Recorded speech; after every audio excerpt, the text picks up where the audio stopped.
Good morning, everybody. Chrissy, the Slasher Dude, back with another video. Hoping everyone's having a great Fulci Friday. This is it. Series finale of Fulci Friday. It's been a great journey.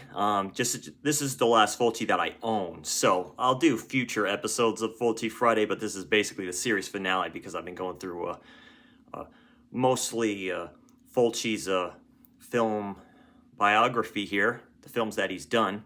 I still haven't tapped into the westerns that he's done, and there's a few other early giallos I still need to check out from him, and other things too.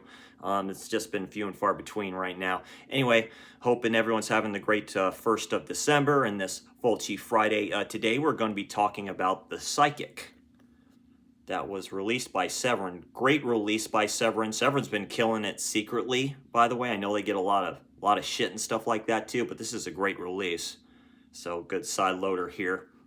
Let's take this thing out. I know there was a shameless release of this.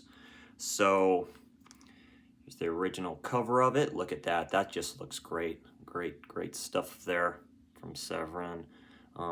Great special features on here. Multiple discs. The soundtrack's on here too. Great score, by the way. Yeah, just great stuff here.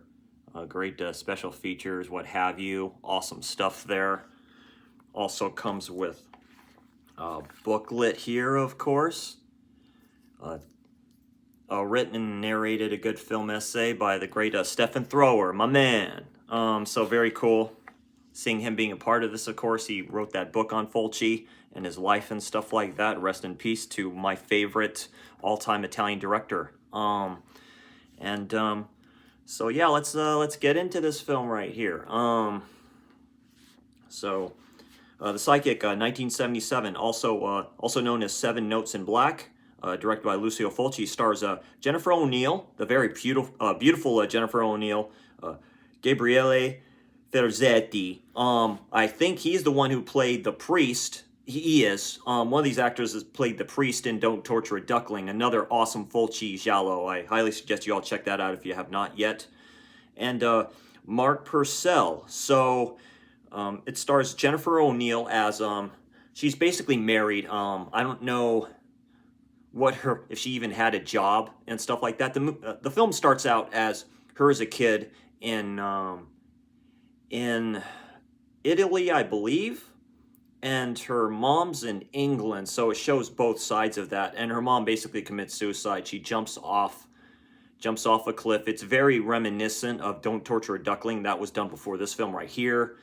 Very reminiscent. The fall, everything is very reminiscent of Don't Torture a Duckling. And she sees that happening. So she seems to have these psychic type powers as a child.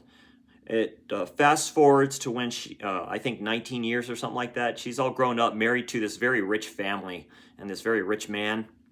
I forget what he does, but it's a very rich family.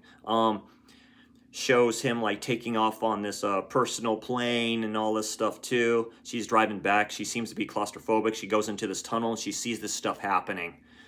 She sees this murder happening, and she investigates what's going on. Like let's see if I can explain this kind of correctly with kind of not spoiling it. She goes into this house that her husband owns, who's out on business, and it just starts out where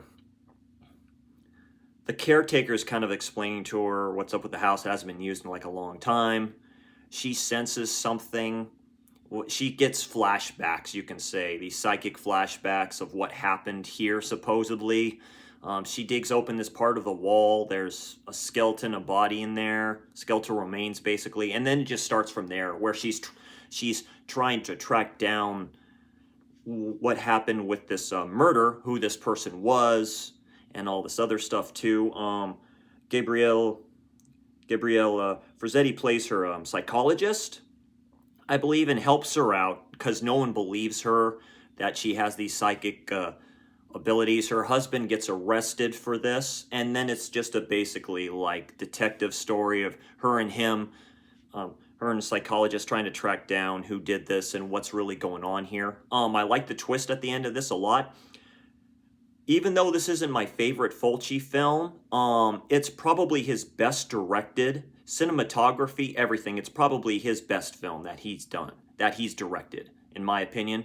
Like, just the whole cinematography, cinema in general, the picture, the sound, everything. This is probably his best film. Is it my favorite film from him? No, that goes to Beyond. But it's a very good story, a very good mystery thriller giallo. I like it a lot. Um, Severin did a great job on this too, with restorating it and stuff like that too. Some of the negatives and stuff like that, or you can see a little bit of it, but I couldn't tell a lot about this. So they did a great restoration job with this. Like I say, Severin does a great job when they release this stuff. Great release by them. Originally I gave this a strong 8 out of 10, but there's plot holes in this a little bit, in my opinion, specifically with her. Like, you know, she's just a rich wife, really. She doesn't really do anything, it seems, and stuff like that. The lady that plays her husband's sister, I think it is, and stuff like that. She's an interesting character. I like that a lot. She gives her a watch. That's where you get this ringtone from. Like that music box that you all got with this release too, if you decided to order that. So it's pretty cool. It's a good soundtrack which comes with this.